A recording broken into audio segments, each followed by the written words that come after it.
Hello everyone, Aeon IS Academy welcomes you all in today's edition of Current Affairs. In today's class, we are going to learn about the different environment topics from the upcoming UPSC examination. So let's get started with today's session. देखिए पहला जो topic है जिसके बारे में आज हम लोग डिस्कस करने वाले हैं, पहला है Angria bank. Angriya bank is basically है ना कोरल रीफ. ठीक है, जो कोरल रीफ है जो कोस्टल रीजन से थोड़े डिस्टेंस पे लोकेटेड है सी में, इसके लिए it is one of the important topic from the upcoming prelims examination. अब ये आंग्रिया बैंक क्या है? It is a shallow submerge atoll island located on the western coast of India. ठीक है, इंडिया की जो वेस्ट कोस्ट है और स्पेसिफिकली वेस्ट कोस्ट में भी अगर आपको स्पेसिफिक पूछा है तो महाराष्ट्र स्टेट्स के जो रत्नागिरी और सिंधुदुर्ग डिस्ट्रिक्ट है, इनके कोस्टल रीजन से कुछ नियर अबाउट 100 to 115 किलोमीटर की दूरी पे एक कोरल रीफ लोकेटेड है जिसका नाम है Angria bank. It is located in the middle of the ocean. ये डिफरेंट इसीलिए है because most of the coral reef जो पाए जाते हैं वो कोस्टल रीजन को लग के पाए जाते हैं, बट ये कहाँ पे है? It is in the middle of the ocean and it is also known as India's Great Barrier Reef. Very important from the prelims examination. It is also known as the India's Great Barrier Reef. और ये जो Great Barrier Reef है, it comes under Maritime Zone Act. ये कौन से act के अंदर आता है? Maritime Zones Act के अंदर आता है. जनरली देखा जाए तो जो भी कोरल रीफ्स है जो टेरिटोरियल वाटर्स में पाए जाते हैं वो वाइल्ड लाइफ प्रोटेक्शन एक्ट के अंतर्गत पाए आते हैं, बट ये जो कोरल रीफ है आंग्रिया बैंक का, ये मैरीटाइम जोन एक्ट के अंतर्गत आता है. ठीक है, नेक्स्ट टॉपिक देखिए. This is the mapping. Map पे अगर आपको लोकेट करना है तो यहाँ पे आंग्रिया बैंक महाराष्ट्र का जो वेस्ट कोस्ट है या फिर इंडिया का ओवरऑल वेस्ट कोस्ट है वहां पे लोकेट होता है अरेबियन सी में. Next second topic is Ramsar convention. ठीक है, अब रामासर कन्वेंशन बेसिकली इसको international it is an international treaty for conservation and sustainable use of wetlands was signed in Iran 1971. ठीक है, ये जो ट्रीटी है ये वेटलैंड कंजर्वेशन के लिए बनाई गई थी और ये इसका साइन कहाँ पे किया गया था? रामासर एक सिटी है ईरान में, वहां पे इसको साइन किया गया था इन 1971. ठीक है, अब रामासर कन्वेंशन ये बेसिकली साइन किया गया था 1971 में. It came into force in 1975. तो ये इंपॉर्टेंट है, ये भी प्रीलिम्स में पूछा जाता है. अब रामासर कन्वेंशन बेसिकली करता क्या है? It it is an convention related to the conservation and wise use of wetland through local and national actions and international cooperation. It is an only treaty. ठीक है, very important. It is an only treaty dealing with particular ecosystem and wetland. अगर India की बात करें तो India में कुल मिला के 42 रामासर साइट्स आर देयर. ठीक है, 42 Ramsar sites are there in India. अब वर्ल्ड वेटलैंड डे 2 फेब को मनाया जाता है. ये भी इंपॉर्टेंट है फ्रॉम द प्रीलिम्स पर्सपेक्टिव, ये भी आपको ध्यान में रखना है. अब रिसेंटली जो रामासर साइट्स में जो प्लेसेस ऐड की गई है इंडिया की, इसके भी बारे में आपको प्रीलिम्स में पूछा जा सकता है. सो पहला जो साइट है दैट इज रिसेंटली ऐड किया गया, दैट इज सोकर वेटलैंड. सोकर wetland is located in Ladakh. Second is Lonar lake. Lonar lake is located in Maharashtra. Third is Keetham lake जिसको सूर सरोवर भी कहते हैं, ये उत्तर प्रदेश में लोकेटेड है. फोर्थ इज आसान बैरेज, ये उत्तराखंड में लोकेटेड है. Next fifth is Kanwar lake. Fifth is Kanwar lake जो बिहार में लोकेटेड है. एंड सिक्स्थ इज सुंदरबन जो वेस्ट बंगाल में लोकेटेड है. So these are the 6 places which have been added from India into the Ramsar list. अब इसमें आपको एक पूछा जा सकता है कि सबसे ज्यादा ओवरऑल अगर देखा जाए तो इंडिया में 42 sites are there which are there in Ramsar list. इसमें सबसे ज्यादा साइट्स कौन से स्टेट्स में आते हैं? तो उत्तर प्रदेश. आंसर क्या रहेगा? उत्तर प्रदेश में most number of Ramsar sites are located. ठीक है, तो ये 6 प्लेसेस के नाम आप ध्यान में रखिएगा, ये आपको प्रीलिम्स से पूछा जा सकता है. Next is Montreux record. Montreux record is basically related to the Ramsar site. It is an a tool under Ramsar convention.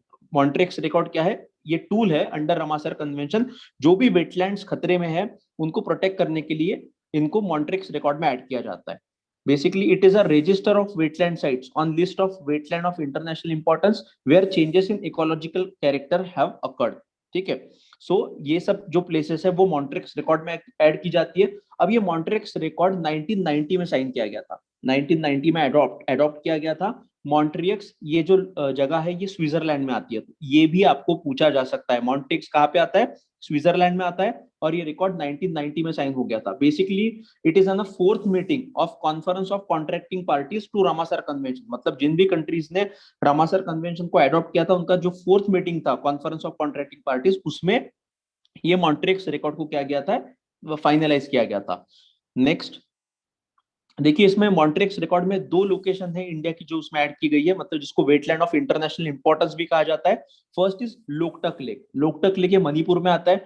अब ये मणिपुर में आता है, ये लोकटक लेक में Keibul Lamjao National Park is located. Keibul Lamjao National Park is located. It is India's only floating national park. It is India's only floating national park. नाम क्या है? Keibul Lamjao National Park. इसमें ऑलरेडी इस पर प्रीलिम्स में सवाल आ चुका है। दो इंपॉर्टेंट चीजें आपको लोकटक लेक के बारे में ध्यान में रखना है। One is phumdis. फुमडीज मतलब देखिए ये नीचे जो लेफ्ट हैंड साइड में फोटो लगाया है फुमडीज, ये ये फुमडीज वहां पे लोकेट होती है लोकटक लेक में। और दूसरा Sangai deer. Sangai deer is ना एंडेमिक डियर। एंडेमिक मतलब क्या? वो स्पेसिफिक वही रीजन में पाया जाता है, मतलब ये जो लोकटक लेक का रीजन यही पाया जाता है Sangai deer. And it is an endangered species according to IUCN, International Union of Conservation of Nature के अंतर्गत ये क्या है? एंडेंजर्ड स्पीसीज है। तो इतना आपको ध्यान में रखना है लोकटक लेक का। Second body which comes under Montreux record is Keoladeo national park which is located in Rajasthan. Keoladeo national park which is located in Rajasthan. इसको फॉर्मरली भरतपुर बर्ड सेंचुरी भी कहा जाता था। It is famous avifauna sanctuary. ठीक है, मतलब बर्ड वॉचर्स के लिए इसको बनाया गया है, बर्ड के प्रोटेक्शन के लिए इसको बनाया गया है। ठीक है, और इसमें इसमें से एक गंभीर रिवर नाम की जो रिवर रहती है, इस पर इसका डिपेंडेंस बहुत है। मतलब Gambhir river is considered as a life line of century. मतलब जो भी पानी का रिक्वायरमेंट केवलादेव नेशनल पार्क का है वो एक गंभीर रिवर से फुलफिल किया जाता है। गंभीर रिवर इज बेसिकली है ना सीजनल रिवर, बिकॉज राजस्थान में आती है तो ऑब्वियस बात है ये सीजनल रिवर रहेंगी। Next it comes under Keoladeo national park. ये रामासर वेटलैंड साइट के अंदर भी आता है और यूनेस्को वर्ल्ड हेरिटेज साइट के अंदर भी आता है। Next is a wetland international. Wetland international ये एक ऑर्गेनाइजेशन है। It is non profit organization set up in 1937 as international wildfowl inquiry. ठीक है, इसका पहले का नाम क्या था? इंटरनेशनल वाइल्ड फाउल इंक्वायरी करके ये 1937 में इसको सेटअप किया गया था।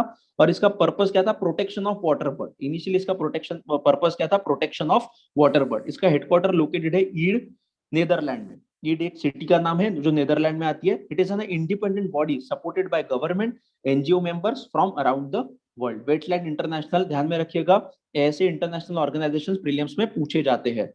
Next is a bird life international. ये बर्ड लाइफ इंटरनेशनल के ऊपर 2016 में प्रीलिम्स में ऑलरेडी सवाल पूछा गया है। ये बर्ड लाइफ इंटरनेशनल का सेटअप किया गया था 1922 में as an international council for bird preservation. As an international council for bird preservation. It is the world's largest nature conservation partnership. It is a world's largest nature conservation partnership.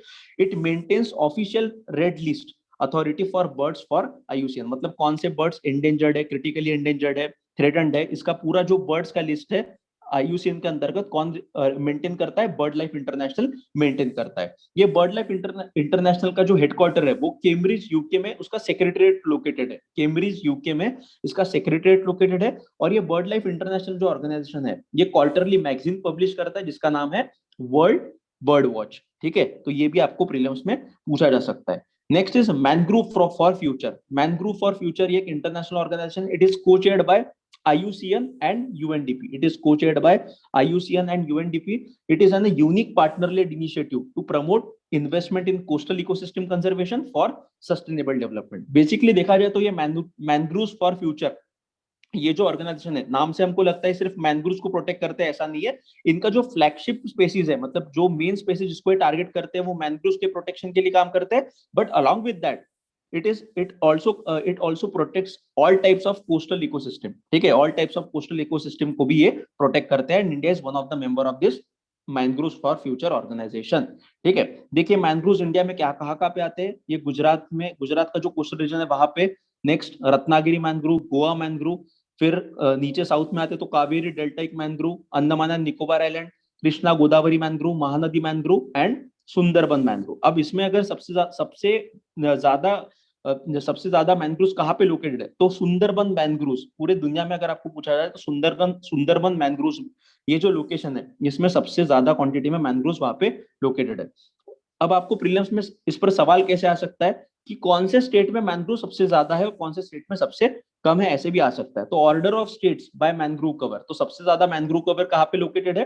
Waste Bengal में 42.5%। अभी मैंने बताया Sundarban mangrove एक ही जगह पे सबसे ज्यादा mangrove कहाँ पे है? सुंदरबन में लोकेटेड है। तो West Bengal, second is Gujarat, third is Andaman and Nicobar island, fourth is Andhra Pradesh, fifth Maharashtra, sixth Odisha. आपको टॉप 5 स्टेट्स भी अगर पता रहे तो भी that is more than enough. तो ये आपको ये order of states by mangrove cover ये पता रहना चाहिए, बिकॉज यूपीएससी प्रीलिम्स में ऐसे सवाल जनरली पूछती है।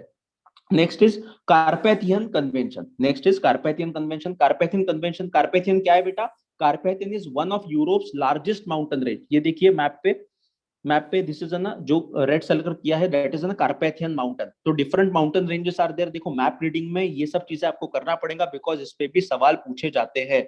और कौन से स्टेट, कौन से कंट्रीज किस किस रीजन को कहाँ पे लोकेटेड है, और कौन से सी को अटैच्ड है, इस पे भी आपको सवाल पूछे जाएंगे। यहाँ पे देखिए ब्लैक सी इज लोकेटेड, फिर Mediterranean Sea is there, Bay of Biscay is there, ठीक है। और डिफरेंट डिफरेंट जो माउंटेन रेंजेस है यूरोप में, जैसा उरल माउंटेन रेंजेस है, Ural mountain range separates Asia from Europe, तो ये भी आपको पूछा जा सकता है। फिर कार्पेथियन माउंटेन रेंज ये भी यहाँ पे लोकेटेड है, Alps mountain range, then Pyrenees, ठीक है, और जोलान माउंटेन्स। तो basically these are different types of mountain ranges located in Europe. फिर कॉकेशस माउंटेन रेंज, तो इसके बारे में आपको पता रहना चाहिए। तो कार्पेथियन कन्वेंशन क्या है? इट इज बेसिकली है ना, it is a sub-regional treaty to foster the sustainable development and protection of a Carpathian region। मतलब जो कार्पेथियन माउंटेन रेंजेस है उस पर का जो इकोसिस्टम है उसको प्रोटेक्ट करने के लिए ये कन्वेंशन साइन किया गया। It is one of Europe's largest mountain range, मतलब नियर अबाउट अगर बात की जाए तो 1500 किलोमीटर का ये माउंटेन रेंजेस है, और यूरोप में से सेकंड लार्जेस्ट माउंटेन रेंज इसको कहा जाता है, कार्पेथियन माउंटेन रेंजेस। और उस पर कौन सा कन्वेंशन बना है? Carpathian convention, to protect the ecosystem there, ठीक है। Next is a Bamko Convention. Next is a Bamko Convention. It is a treaty of African nation prohibiting the import into Africa of any hazardous waste, including radioactive waste। कोई भी प्रकार का जो hazardous waste है, including radio waste, उसको Africa में ना आने दे, इसीलिए बाम्को कन्वेंशन साइन किया गया है, ठीक है। ये भी ऐसे कन्वेंशंस प्रीलिम्स में जनरली पूछे जाते हैं। Next is a Tehran convention. Next is a Tehran convention. It was set up in 2003। It is a regional convention sign between 5 states. मतलब तेहरान कन्वेंशन जो कन्वेंशन है ये 5 स्टेट्स के बीच में साइन किया गया है। कौन से 5 स्टेट्स है?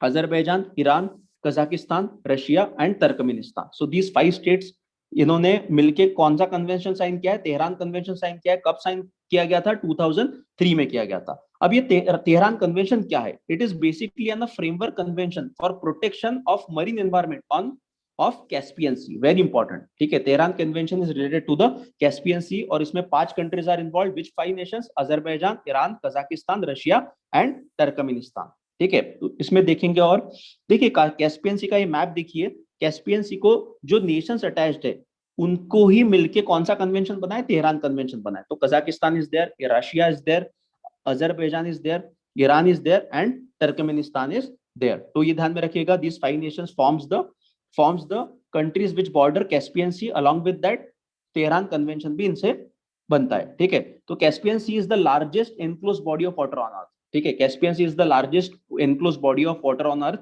The Caspian sea is also known as an endorheic basin. Endorheic basin मतलब ऐसा बेसिन कि जो ओशन को अटैच नहीं है, मतलब वो अलग है, इंडिपेंडेंट है, ऐसे बेसिन को एंडोरिक बेसिन कहा जाता है।